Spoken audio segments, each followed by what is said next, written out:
So today we're going to the premier shopping mall in the area to see how the reopening's starting and to see how much of the damage is permanent.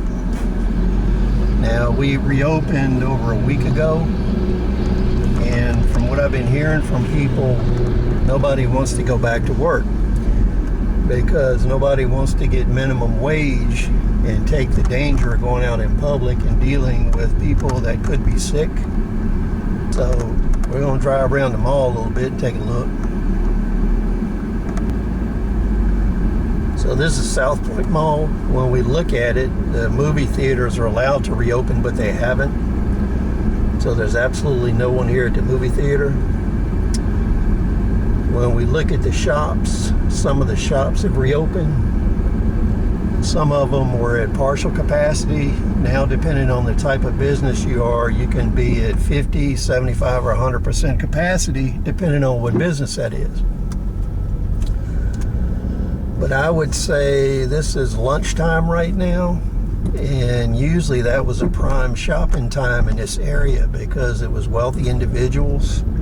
So there was a lot of couples here where the wife didn't work. And you can see all the people parking are concentrated near a few entrances. So it's looking like we're probably at about 30% capacity of what we had prior to the COVID lockdown.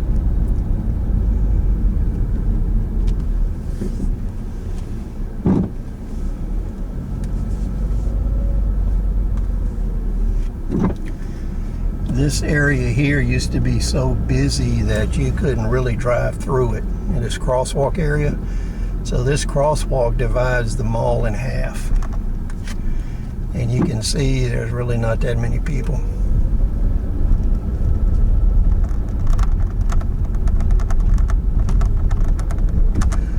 There's a little bit of outdoor dining going on. They're spaced about 10 feet apart. This is the entryway to the inside. Now, I'm only seeing about 5 or 6 people, but there's a huge amount of cars. So once again, we got a whole lot more cars parked than there's people in the mall.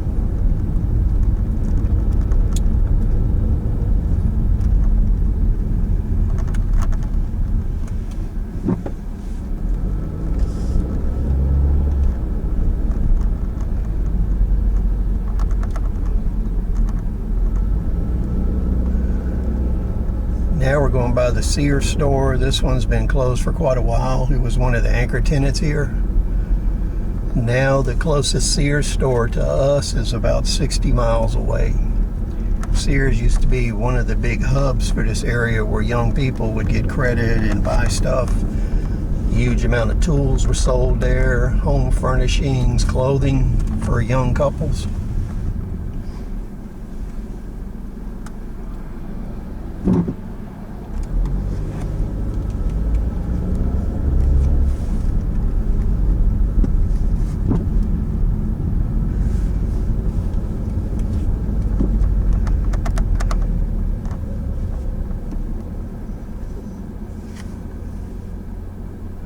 So here we have the Macy's store. It's another anchor tenant, and you can see there's very few cars in front of Macy's. This is the other Macy's entrance. You can see how few vehicles are here. Nobody's shopping at Macy's hardly.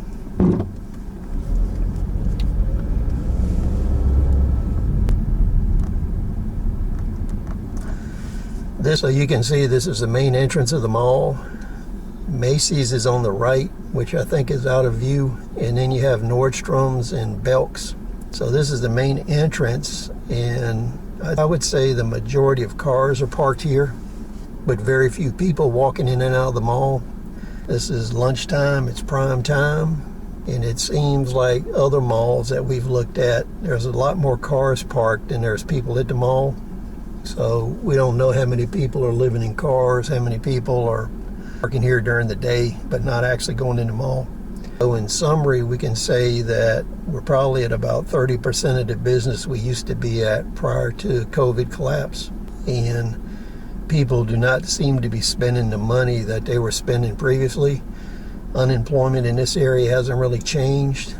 Businesses are complaining they can't find workers to work. I think that's based upon low wages, and people are not going to go back to work when they can get a lot more from assistance in unemployment, and that's a normal. So I think businesses are going to have to offer a higher level of wages in order to entice people back. And part of that is the high rate of inflation, because here it's looking like groceries, fuel is going up 10 to 15% a month. So there's no reason to go to work if it costs you more money to go to work than you make. So if your fuel cost, your travel cost, your working cost, plus your food and stuff does not equal what you're making, people are not going to work. It's that simple. So right now, the result of this is going to be more hyperinflation, because to get people to come back to work, you're going to have to give them more money. And that money is going to come out of the price of what's sold. So you can expect a lot more inflation in the future as incomes have to rise in order to make work viable for the people that are doing the baseline work. So please comment, rate, subscribe. We'll see you on the next video.